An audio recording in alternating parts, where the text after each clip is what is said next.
Okay, welcome back. So now we're going to look into how to improve your Agni, which will improve your immunity.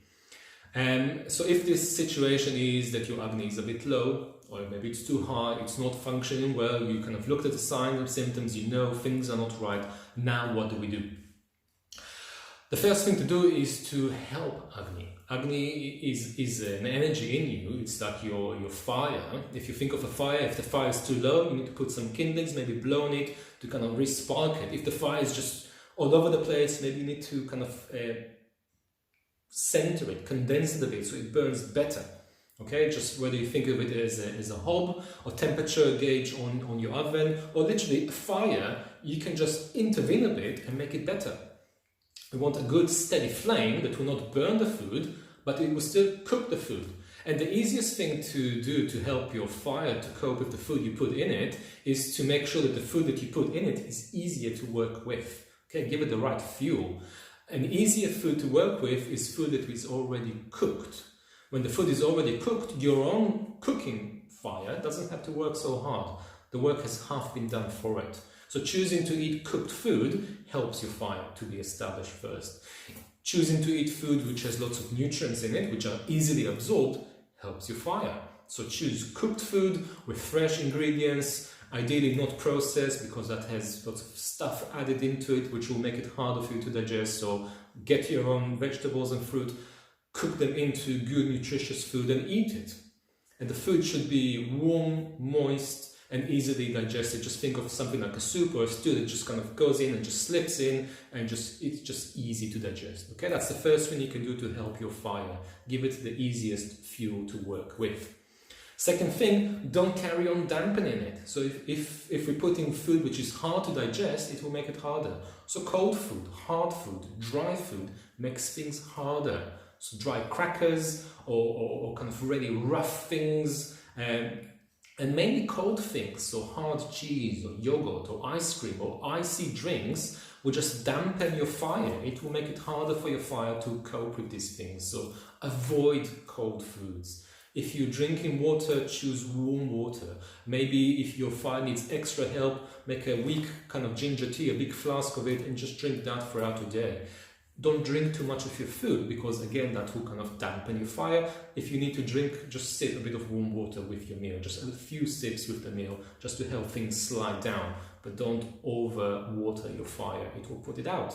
Okay? And also, as part of your food, it's good to add some spices that are quite good to kindle the fire. We're talking about cinnamon, cardamom, clove, ginger, black pepper, a bit of turmeric, things like that, cumin, really good to use. These kind of things combined in your food will just make your fire kind of ignite a bit better and all the digestive enzymes will work better. So that's another thing you can do on a regular basis. We talked about sleep as being the problem. Sleep can be the solution too. So go to sleep early so you can rise early and have lots of energy. Don't stay up too late because then you might be tempted to eat the wrong food and then you won't wake up early. So go to sleep early, rise early, and be ready to face your day. So as well as these kind of things, what else we can have is a routine, a regular day-to-day routine that will be beneficial for us. So what is the right routine? What is the right routine is a very subjective answer because we are all different. We can be a Vata person, should have a Vata routine, a Pitta person, a Kapha person should have their own individual routine to keep them balanced. But as a general, if you're not sure what you are, or as a general principle that will sort everyone, routine is good.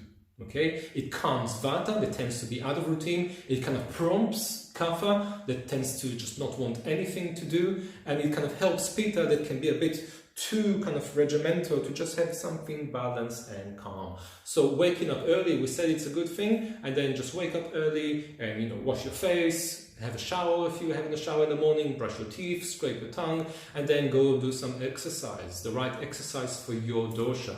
It should be something that will move your body, obviously all the limbs, the joints should move, or the muscles have a nice stretch and a nice contraction.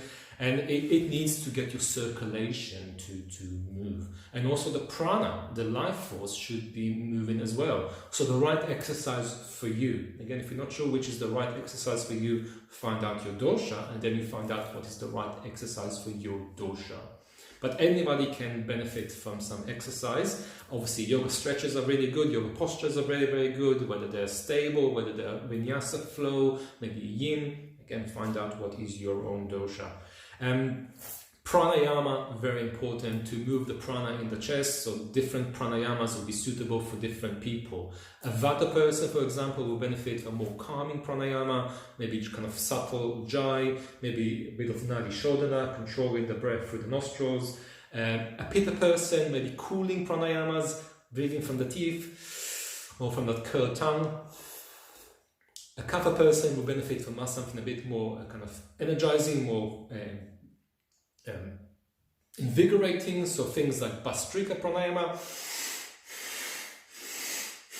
or Kapalabhati. These things that kind of really get things going, because the tendency of a Kapha is to not want to get going. So again, find out what is the right one for you. After pranayama, after your exercise, after pranayama, a bit of time in meditation. And again, depending on your constitution, you might find the right meditation for you. While some people will find it easy to sit and meditate, others will struggle. They might need to do a walking meditation, or they might need to do maybe go in the garden and pull some weeds meditation. Again, find out what is right for your constitution. But these are the right lifestyle choices on a regular basis that create a healthy routine. So finding out your constitution will get you to understand what is the right way for you to act through life, to develop and improve your Agni, which will improve your immunity. Okay, thank you for listening.